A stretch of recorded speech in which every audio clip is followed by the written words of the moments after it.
La nécessité du péché, pourquoi le mal existe-t-il? De nombreuses questions se posent quant à la raison pour laquelle le mal existe. Premièrement, nous devons définir catégoriquement ce qu'est le mal. Le mal est tout ce qui détruit quand l'action est vue à l'infini. Et le bien est tout ce qui construit et préserve quelque chose vu à l'infini.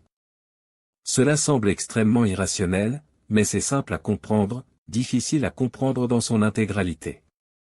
Lorsqu'un individu prend un vaccin, il reçoit des protéines d'un virus, ou similaires, et ainsi le système immunitaire s'active et tente de désactiver la protéine, le tout au prix d'un effet de fièvre, qui implique la destruction des tissus et l'attaque du système immunitaire. Rien qu'en pensant aux difficultés de ce système, on peut considérer qu'un vaccin est une mauvaise chose.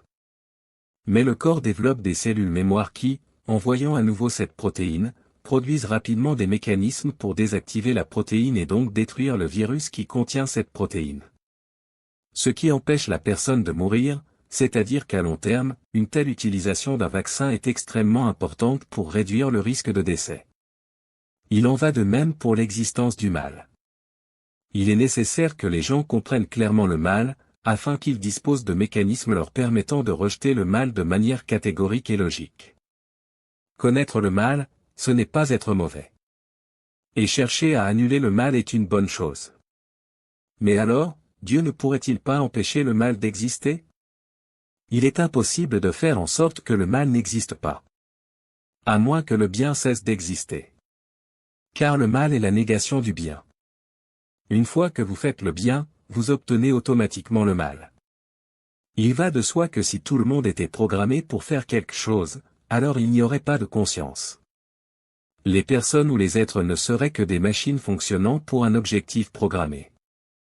Les êtres réellement conscients découvriraient à un moment donné ce qu'est le déni du bien, qui n'est rien d'autre que ne pas faire le bien. De cette façon, il vaut bien mieux éduquer sur ce qu'est le mal que de laisser le mal se dissoudre dans tout l'univers. Beaucoup considèrent dans leur croyance qu'il n'existe pas d'autres êtres conscients. Mais s'il existe un être créateur, la logique d'un univers aussi immense est qu'il a créé d'autres êtres. Il est clair que les anges sont des êtres conscients, en plus des humains, nous voyons donc clairement qu'il existe d'autres êtres. L'idée est donc qu'un petit groupe qui choisit d'aller à l'encontre des règles serait un exemple pour tout le monde.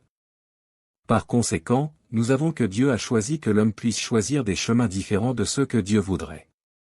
Ainsi, grâce à la possibilité pour le géniteur humain de faire ses choix, tous ses descendants auraient également la possibilité de faire leurs choix et de recevoir les résultats, et d'autres êtres pourraient voir les conséquences de ces choix.